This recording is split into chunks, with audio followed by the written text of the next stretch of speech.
Hello, welcome back. Right. ඉතින් අපේ complete web development course එකේ ඊළඟ වීඩියෝ එක අපි මේ වීඩියෝ එකෙන් කතා කරමු orders list එක ගැන වගේම unorders list කියන්නේ මොනවද ඒකෙන් කොහොමද use කරන්න කියන එක ගැන. right. ඉතින් මම මේ වීඩියෝස් ටික පිළිවෙලට බැලුවා කියනවා ගොඩක් interesting කියන එක මේ HTML course එකේ complete web development course එකට. ඒ වගේම මට කියන්න දෙයක් තියෙනවා ඔයා සාමාන්‍යයෙන් IT section වලට අදාළව දෙයක් ඉගෙන ගන්න කන්නේ ඔයා Python එහෙම නැත්නම් HTML එහෙම නැත්නම් ඔයා app development මේ වගේ ඕනම දෙයක් ඉගෙන ගද්දි ඔයා මේකේ basic එක හරියට capture කරගන්න. ඒ කියන්නේ Python වල basic ටික එහෙම නැත්නම් HTML basic ටික එහෙම නැත්නම් Android application හදේ ඒකේ basic ටික හරියට capture කරගන්න. ඊට පස්සේ මම කියන්නේ ඔයාලට එතනින් එහාට ගොඩක් ඉගෙන ගන්න මහන්සි වෙන්න එපා theoretically. ඊට පස්සේ ඔයා වැඩ කරන්න පටන් ගන්න. ඒ කියන්නේ ඔයා මෙතන මම HTML CSS JavaScript වගේ දේවල් ඉවර කරලා පස්සේ ඒ කියන්නේ basic දේවල් ටික ඉවර කරලා පස්සේ ඔයා web development පටන් ගන්න. ඔයා website හදන්න පටන් ගන්න. උතන මේ වැඩ කරගෙන යද්දී අපිට ලේසියෙන්ම දේවල් ඉගෙන ගන්න පුළුවන්. ඒ වගේ මේ ඉගෙන ගන්න දේවල් ගොඩක් ලේසියෙන් මතක හිටිනවා. ඉතින් ගොඩක් අර theory පස්සේ යන්න එපා මේ IT දේවල් ඉගෙන ගද්දී. ඔයා පුළුවන් තරම් practical දේවල් කරන්න ඔයාලට ගොඩක් හොඳට මතක හිටිනවා වගේම අලුත් ගැටලු වෙනවා. ඒ ගැටලු වලට විසඳුම් හොයද්දී ඒවා ලේසියෙන්ම මතක හිටිනවා. right. okay. ඉතින් අද අපිට කතා කරන්න තියෙන්නේ unordered list ගැන වගේම orders list ගැන. මම ඉතින් මෙතන පුරුදු වෙන body section එකට ඇවිල්ලා මෙතන type කරනවා UL tag එක මම පාවිච්චි කරනවා unordered list වලට. ඒ වගේම මේ tag එක අපි open කරනවා ඕනම tag එක අපි close කරන්න ඕනේ. ඒ හින්දා මේ විදිහට අපා UL tag එක දාලා මම close කරගන්නවා. right. මේ ඇසට තමයි අපි ඕන කරන දේවල් හැමදාම මේ කියන්නේ unordered list එකට දාලා කරන හැමදේම අපි type කරන්නේ. මම මෙතන type කරනවා list කියන tag එක යටතේ name කියන type කරනවා. අපා list කියන tag එක close කරලා දානවා. right. okay. අපා අලුතින් list tag එකක් මම open කරගන්නවා. ඊට පස්සේ මෙතන type කරනවා age කියලා.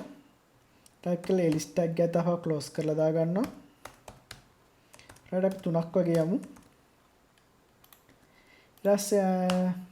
තව එකක් මම open කරගන්නවා. මම මෙතන type කරගන්නවා city කියලා මම type කරගන්නවා. right. okay. මෙතන unordered list වලට අපි tag එකක් open කරලා close කරා පල්ලෙන් ඒ අතර අපි type කරා අපේ list එකට එන්න ඕනේ මොනවද කියන එක. මෙතන හරියට අපි සාමාන්‍ය paragraph එකකින් කැඩුවන paragraph tag එක පාවිච්චි කරලා අන්න ඒ වගේ තමයි එක list එකකින් එකක් කඩන්න අපි මේ විදිහට list tag එක පාවිච්චි කරලා. right. අපි මේක save කරලා run කරලා බලමු. ඔයාලා මෙතන බලාගෙන හතර මේ unordered list එකක් කියන්නේ bullet point තමයි එන්නේ. bullet point එකක් පාවිච්චි කරලා name කියලා තියෙන එක list එකක් හැටදී ඊළඟ list එක අපි කැඩුවා මෙතනින්. ඊට පස්සේ ඒකේ තියෙන age කියලා ඒක ආපහු තියෙන ඊළඟට තියෙනවා city කියලා. right. මේ විදිහට තමයි unordered list එකක් තියෙන්නේ. right. ඔයාලට ඕන නම් මෙතනට පාවිච්චි කරන්න පුළුවන් මේ unordered list එක ඇතුළට තමන්ට කැමති විදිහට bullet point නම් මේ bullet point එකේ මේ තියෙන එක bold කරලා මේ විදිහට පාවිච්චි කරන්න පුළුවන්. b tag වගේ පාවිච්චි කරලා ඔයාලට කැමති විදිහට මේ tags පාවිච්චි කරලා මේක modify කරගන්න පුළුවන්. right. පොඩ්ඩක් practice කරලා බලන්න මේ විදිහට අපි කලින් කතා කරපු text formatting මේ orders list එක නැත්තම් unordered list එක පාවිච්චි කරලා. right. okay. දැන් බලමු මෙතන unordered list කෙනෙක් වගේම ordered list කියන්නේ මොනවද කියන එක ගැන. ඔයාලට ගොඩක් ඉක්මනට capture කරගන්න පුළුවන් වෙයි කියලා හිතනවා. මොකද ඔයා IT කෙනෙක් ගොඩක් උනන්දු කෙනෙක් වගේම ඔයා මේක ආසාවෙන් බලන හින්දා මම ගොඩක් පැහැදිලි කරන්න යන්නේ නැහැ. ඔයාලට තේරුම් ගන්න පුළුවන් ඇති කියලා හිතනවා. right.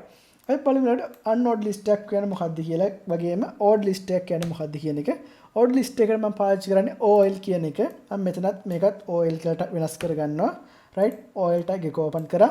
OL tag එක close කරා. right. මේක save කරලා run කරලා බලමු. right. දැන් ඔයාලට බලාගන්න පුළුවන් මෙතනින් අර bullet point තිබ්බ එක 1 2 3 විදිහට අපිට වෙනස් වෙලා තියෙනවා. right. right. ඒ වගේම හිතන්න අපි මෙතන order list එකට පාවිච්චි කරපුවම 1 2 3 වෙනකොට අපිට මේක පටන් ගන්න ඕනේ මෙතන අංක 10න් කියන එක. ඒ කියන්නේ 10 11 12 13 විදිහට අපිට මේක ඉස්සරහට යන්න ඕනේ. right. ඒකට මම කරන වැඩේ මෙතන වෙනම attribute tag add කරනවා. ඒ කියන්නේ මෙතන OL එහෙම නැත්නම් මෙතන තියෙනවා order list කියන එකට මේ tag එක ඇතුළට අපි වෙනම attributes එකක් add කරනවා. ඒ කියන්නේ මෙයාට වෙනම අපි තව command එකක් දෙනවා මේ කොහොමද වැඩ කරන්න ඕනේ කියන එක ගැන. right. මම මේකට පාවිච්චි කරනවා start කියලා type කරනවා. type කරලා සමානයි දාලා මේ double quotes ඇතුළේ දෙනවා 10 ඉලක්කම type කරලා මේක save කරගන්නවා. save කරලා අපි run කරලා බලමු. එතකොට මෙතන මේක පටන් ගන්න 10න් පටන් අරන් 10 11 12 විදිහට තමයි මේක count වෙන්න පටන් ගන්නෙ. right. අපි මේ attributes ටික අයින් කරලා බලමු. ඔයාලට මේ කැමති විදිහට වෙනස් කරගන්න පුළුවන්. මෙතන 5 10 20 කැමති එකක් දාගන්න පුළුවන්. right.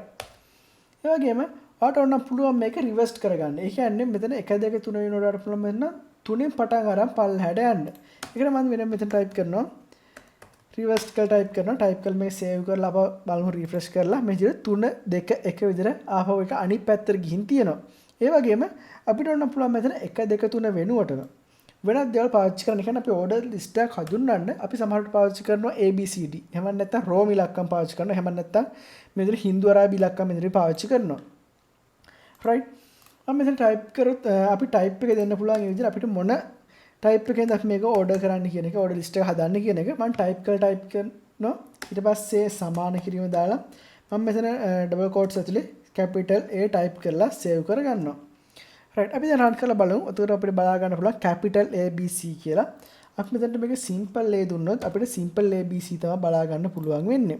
alright මේක සේව් කරලා ඉන්න. okay simple ABC බලා ගන්න පුළුවන් දැන්. එහෙනම් මම මෙතනට simple I දුන්නොත් අපිට රෝම ඉලක්කම් බලා ගන්න පුළුවන්.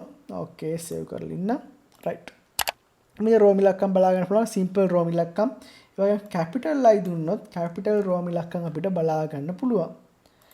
right මේ විදිහට අපිට order list එක ගැන වගේම unordered list එක ගැන කතා කරන්න තියෙන. අපි ඊළඟට කතා කරමු කොහොමද HTML වලට images එකක් add කරන්න කියලා. මොකද website එකක් ගත්තාම text විතරක් නෙමෙයි තියෙන්නේ. මේ අපිට images බලා ගන්න පුළුවන්. මේක ලස්සනට design කරලා තියෙනවා. ඉතින් අපි කොහොමද images එක add කරන්න කියලා ඊළඟ වීඩියෝ එකෙන් කතා කරමු. ඊට පස්සේ අපිට කතා කරන්න පුළුවන් forums ගැන, tables ගැන වගේ ගොඩක් දේවල් කතා කරන්න පුළුවන්. ඒ වගේම මෙහෙම ලස්සන website එකක් හදන්නේ කොහොමද කියලා අපි අවසානට කතා කරමු. right එහෙනම් ඉතින් අපි ඊළඟ වීඩියෝ එක හම්බෙමු. මේ orders list එක ගැන වගේම unordered list එක ගැන කතා කරේ. ඔයා තවත් ඒවාට practice කරලා බලන්න ඊළඟ වීඩියෝ එකෙන් හම්බෙමු.